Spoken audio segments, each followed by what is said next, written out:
Salut l'investisseur malin, j'espère que tu es en forme. Alors désolé par avance pour le soleil, tu sais que je te fais des vidéos dès que j'ai un petit moment. Et là, les circonstances font que j'ai le soleil dans la figure, donc je suis obligé de mettre les lunettes et je mets la casquette. C'est pas un manque de respect, mais la coiffure, c'est pas possible pendant le confinement. C'était juste petite intro pour m'excuser par avance. Donc là, effectivement, tu vois la grosse ombre, mais je pense que d'ici quelques minutes, ça va s'arranger. On va parler aujourd'hui du déficit foncier. Je te rappelle qu'on fait une suite de vidéos sur la fiscalité immobilière en utilisant le même exemple pour qu'à la fin de cette série, tu puisses avoir un espèce de récap qui explique clairement quelles sont les différences entre les régimes fiscaux qui peuvent s'appliquer. Donc là, pour l'instant, on est toujours sur les revenus fonciers et plus particulièrement sur le déficit foncier, son fonctionnement. C'est parti. Si tu ne me connais pas et que tu tombes sur cette vidéo pour la première fois, je suis Jérémy Barré, auteur d'un livre qui s'intitule « Gagner sa liberté financière et choisir sa vie ». Mais au-delà de ce livre, je suis un professionnel de l'investissement et de la fiscalité depuis plus de 10 ans. Donc je te rassure quant au contenu que tu vas trouver sur la chaîne. Et comme toujours, bien sûr, je t'invite tout d'abord à t'abonner à cette chaîne, Les Investisseurs Malins. Tu peux aussi retrouver l'ensemble de la communauté sur Facebook et Instagram où je partage au quotidien encore plus d'informations. Donc j'espère que d'ici la fin de cette vidéo, je pourrai enlever ces lunettes parce que même moi ça me gêne. Et puis je veux faire un petit clin d'œil aux investisseurs qui ont déjà vu ce t-shirt. Ça te rappelle peut-être un petit souvenir. Je ne l'avais pas porté depuis le dernier événement que j'avais organisé au Palais des Papes l'année dernière à Avignon qui s'appelait Augmente ton kiff. Donc voilà, petite dédicace à ceux qui étaient présents. Donc sans plus attendre, on parle du déficit foncier. Franchement, avant de commencer, bien sûr, je t'invite malgré tout à regarder les vidéos précédentes parce que sinon, évidemment, il y a des choses que tu ne vas pas comprendre. Pour autant, si tu es encore une fois sur cette vidéo pour la première fois, eh ben, je vais commencer par la base. Donc, je rappelle que le déficit foncier, bien sûr, ne peut s'appliquer que si on est dans le régime réel des revenus fonciers. Et ce régime réel, lorsqu'on a pris cette option, la conséquence est qu'il va falloir chaque année faire une déclaration supplémentaire au moment de la déclaration d'impôt. On appelle ça le formulaire 2044, la déclaration des revenus fonciers. Petit point aussi pour compléter les vidéos précédentes, c'est important parce que c'est une différence notamment avec la location meublée. Il faut savoir qu'en revenu foncier, il faut déclarer seulement les revenus que tu as encaissés l'année précédente. C'est-à-dire que si le mois de décembre de l'année N-1, tu l'as encaissé au mois de janvier, comme ça arrive assez souvent, eh ben, tu ne dois pas le déclarer. Voilà, c'est-à-dire que toi, tu dois déclarer uniquement les revenus encaissés sur l'année N-1. Et ça, évidemment, tu le déclares en général au mois de mai de l'année suivante, donc l'année N. C'est différent du régime de la location meublée, où là, tu dois déclarer même les revenus éventuellement que tu n'as pas encaissés dès lors que tu as émis une facture de loyer. Je ferme cette parenthèse, mais je voulais faire ce rappel qui me semblait important. Le résultat foncier, c'est la conséquence d'un calcul très simple. Le résultat foncier, c'est les revenus qu'on encaisse, moins les charges qu'on a le droit de déduire. Ça, c'est ce qui permet de déterminer ce qu'on appelle le résultat fiscal. Et si le résultat est positif, eh bien, on appelle ça un bénéfice foncier. Si le résultat est négatif, c'est-à-dire qu'on a plus de charges à déduire que de revenus, on appelle ça un déficit foncier. Je pense que jusque-là, tu me suis.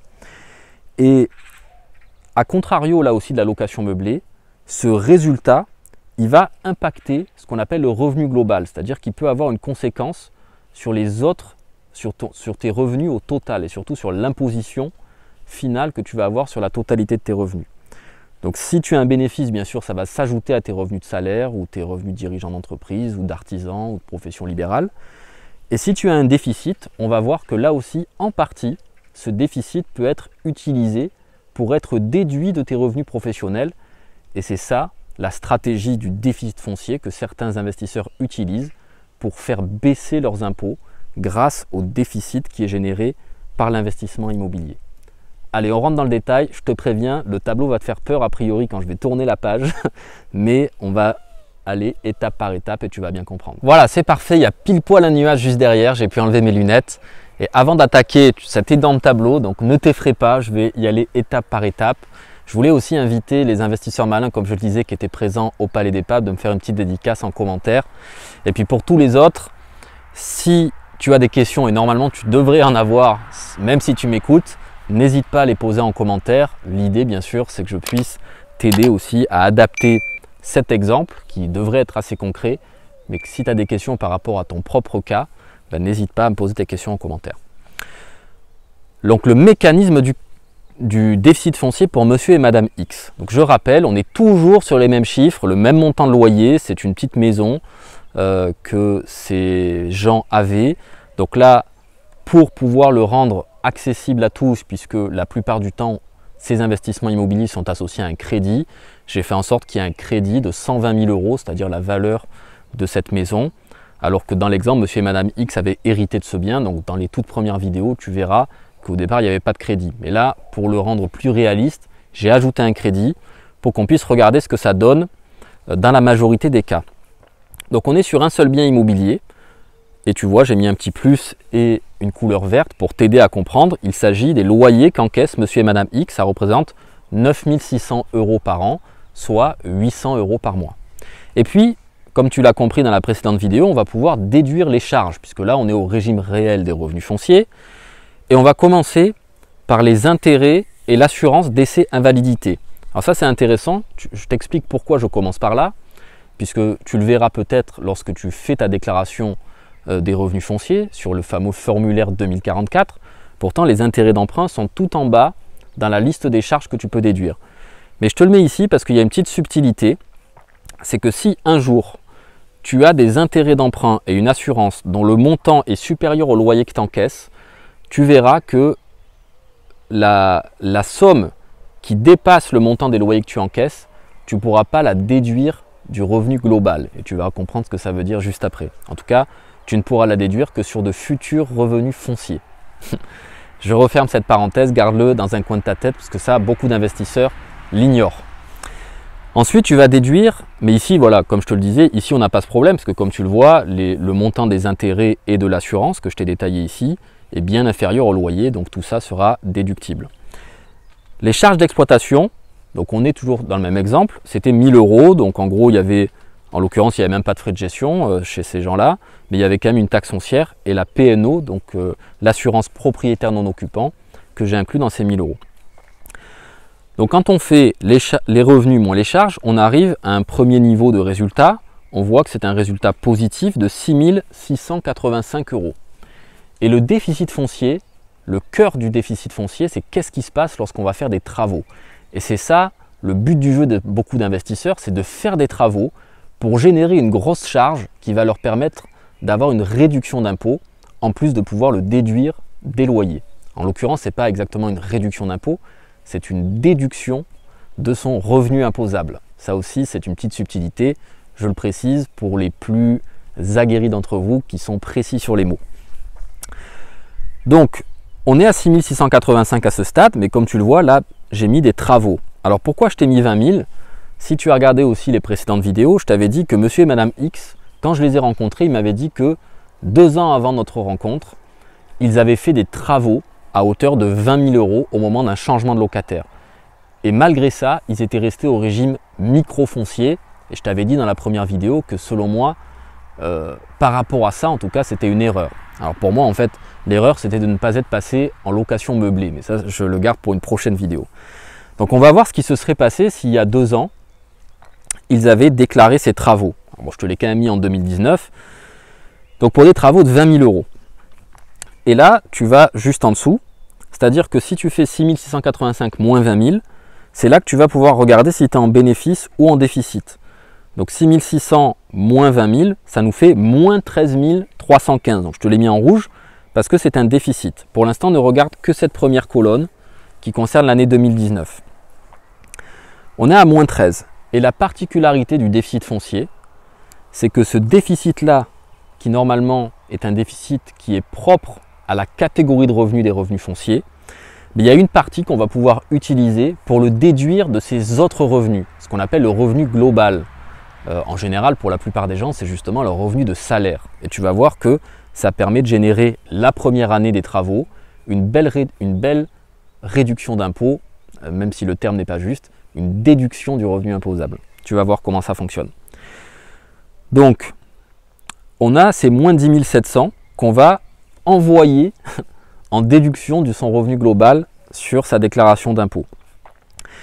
Et finalement, quand on a déduit ces 10 700, on voit qu'il reste un déficit foncier reportable de 2615. Donc c'est moins 13 000, moins 10 000, il reste moins 10 700, il reste moins 2615. Et qu'est-ce que ça veut dire un déficit foncier reportable? C'est que ce déficit qu'il reste, celui-là, on ne va pas pouvoir l'imputer sur les revenus de salaire, le revenu global, parce que 10 700 euros, en fait, c'est le plafond. On ne peut pas déduire plus de 10 700 euros de son revenu global. Donc là, on est au maximum de ce qu'on peut faire. Et ce solde, eh ben, il n'est pas perdu. Il va pouvoir être utilisé, mais seulement sur les revenus fonciers futurs, c'est-à-dire les revenus fonciers des années suivantes. Et tu vas voir comment ça marche dès la prochaine colonne. Mais pour l'instant, concentre-toi sur 2019. On a ce déficit foncier reportable, voilà, ça c'est acté. Et désormais, ce qui est intéressant de regarder, c'est comment fonctionne ce déficit foncier et surtout comment est-ce qu'il fonctionne sur les revenus globaux. C'est en général ça qui intéresse les investisseurs. Eh bien, on va voir que ça permet effectivement de générer une belle réduction d'impôts. Souviens-toi, monsieur et madame X, leur revenu de salaire, c'était 72 000 euros par an. Ils ont un enfant, donc là, va regarder la première vidéo sur le régime microfoncier où j'avais expliqué le détail de leurs revenus, de leur tranche marginale d'imposition et comment leur revenu était taxé. J'avais bien expliqué en détail, donc va voir ça. Et donc ce qu'on voit ici, c'est que ces 10 700 euros de déficit, tu vois, je les ai fait redescendre et je les utilise pour déduire 10 700 euros des 72 000 euros de salaire qui théoriquement devaient être taxés. Du coup, j'ai une base imposable qui est passée de 72 000 à 61 300. Et ce qui est intéressant, c'est que cette baisse de revenus leur a fait changer de tranche d'imposition. Alors là, je ne peux pas te réexpliquer tout le calcul. Je t'invite encore une fois à aller voir en arrière dans la première vidéo sur le microfoncier, pardon. Mais cette baisse de revenus imposables leur permet de redescendre de la tranche à 30 à la tranche à 11. Donc finalement, leur impôt sur le revenu que je t'ai recalculé ici sans te mettre le détail, c'est 3 975. Et je te l'ai mis ici juste en dessous. S'ils n'avaient pas ce déficit foncier, ben ils auraient payé sur leurs 72 000 euros de revenus 6 643 euros d'impôt. Donc je te laisse faire le calcul. Grâce à ces 10 700 euros qu'on déduit de leur revenu imposable, ils économisent quand même une belle somme en termes d'impôt sur le revenu. Donc ça, c'est la bonne nouvelle. Mais malheureusement, cette nouvelle, elle ne dure qu'une seule année, puisque ça, on peut le faire que la première année. Et on va regarder l'année suivante. Allez, c'est parti. Maintenant, on regarde 2020. Donc 2020, même revenu, même charge. Alors, je t'ai mis quand même une petite flèche vers le bas pour te sensibiliser aussi par rapport au fait que malheureusement, année après année, au fur et à mesure que tu amortis ton crédit, eh ben, ces intérêts d'emprunt vont descendre chaque année, donc tu auras un peu moins à déduire. D'ailleurs, ici, je t'ai mis 1 500 euros, mais c'est une moyenne d'intérêts. Je crois que c'est les intérêts que j'ai calculés. C'est ceux qui sont déductibles à peu près à partir de la 3e année de crédit. Mais voilà, malheureusement, chaque année, ça va baisser. Bon, pour l'exemple, pour faire simple, je pense que c'est déjà pas si simple que ça, si tu es toujours avec moi, j'ai maintenu les mêmes chiffres pour qu'on ait toujours ce même premier résultat foncier quelque part. Donc comme tu le vois l'année suivante, ben, on va pouvoir récupérer ce déficit foncier reportable de l'année 1 et on va pouvoir le déduire ici. Donc on n'a pas de travaux, on n'a pas refait de travaux, c'est pour ça que je t'ai mis une croix noire. Et on ne peut faire que reporter le déficit N-1 ici. Donc contrairement à l'année 1, ben là on voit que dès la 2e année, malgré les 20 000 euros de travaux, eh ben on est à nouveau en bénéfice, mais cette fois de 4 070 euros au lieu d'avoir un déficit de 13 000. Donc on n'a bien sûr plus le droit d'imputer ce déficit sur le revenu global. Et donc on va regarder, là au lieu d'avoir une déduction, malheureusement, eh ben, on doit ajouter au revenu de salaire un bénéfice foncier. Et c'est là le piège parfois du déficit foncier, c'est qu'on est bien content d'avoir un déficit qui dure 1 an, 2 ans, parfois 3 si on a fait vraiment d'énormes travaux. Mais malheureusement, assez rapidement, c'est le serpent qui se mord la queue. C'est-à-dire que le régime du déficit foncier nous a donné un avantage fiscal l'année 1 et 2, voire 3, mais après, au lieu d'avoir un avantage fiscal, on augmente encore son imposition à cause du bénéfice foncier qu'on génère.